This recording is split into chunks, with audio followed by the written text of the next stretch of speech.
বাইসনের আক্রমণের শিকার ২৬ বছরের শ্রীদেবী নোয়াতিয়া নামে এক মহিলা। তাকে দেখতে জিবি হাসপাতালে গেলেন মন্ত্রী অনিমেষ দেববর্মা। কথা বলেন চিকিৎসক, রোগী ও রোগীর পরিবারের লোকজনদের সাথে। Bureau report, Tripura news 8।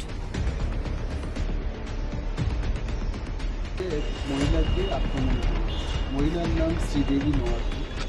GB হসপিটালে গাড়ি আমরা কথা বলছি এবং পিসিসিএফ দুইজন পিসিসিএফ আছে, একজন পিসিসিএফ অ্যান্ড অফ ডক্টর চানফাইকি এখানে আছেন আমাদের সাথে মিস্টার আর কে সামার, উনি ওয়াইল্ড লাইফ বিষয়ক চিফ ওয়াইল্ড লাইফ ওয়ার্ডেন, উনিও এখানে এসছেন এবং খবর পাওয়া মাত্রই আমরা বলেছি যে পেশেন্টটাকে জিবি হাসপাতালে বা আরও ভালো কোনো হাসপাতালে রেফার করা হোক।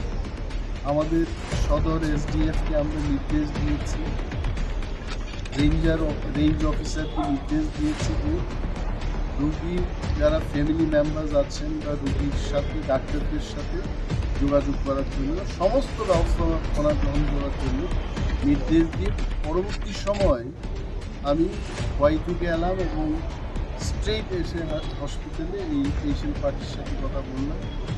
পেশেন্টের অবস্থা ডেফিনেটলি ভালো না, গুরুতরভাবে আহত হয়েছে এবং ডাক্তারবাবুর সাথে কথা বলেছি, যিনি এখানকার সিনিয়র সার্জন ডক্টর দাস, তিনি বলেছেন যে আজকে আগামী 12 ঘন্টার পেশেন্টের অবস্থা যখন স্থিতিশীল হয়ে যাবে তখন প্রয়োজনে অস্ত্রোপচার অর্থাৎ অপারেশন করতে পারে এবং সেই অপারেশনের পরেই বোঝা যাবে যে পেশেন্ট আগামী কী পর্যায়ে থাকবে, তার কেমন উন্নতি হবে, কিন্তু এটা চিকিৎসা করা যায়।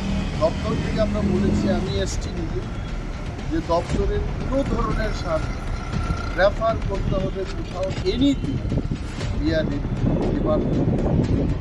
স্যার, শোনা যায় প্রতিনিয়ত ওই এলাকাতে নাকি বাইসনের দ্বারা মানুষ আক্রান্ত। আমি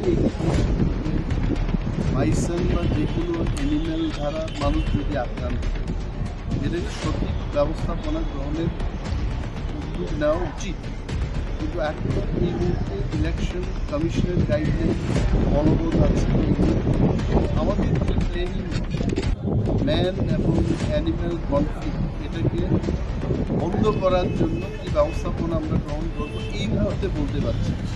তবে এইটুকু বলতে পারি, দপ্তর এবং ministry will take very good decision, firm decision, good implementation হবে। তবে কীভাবে হবে, কী পর্যায়ে হবে, 4 তারিখ জুন ইলেকশনের রেজাল্ট বেরিয়ে এসে যখন মডেল কোড অফ কন্ডাক্ট উঠে যাবে তখন দপ্তর থেকে আমরা সাংবাদিকদের ডেকে আমরা আমাদের নেক্সট পরিকল্পনা করছি।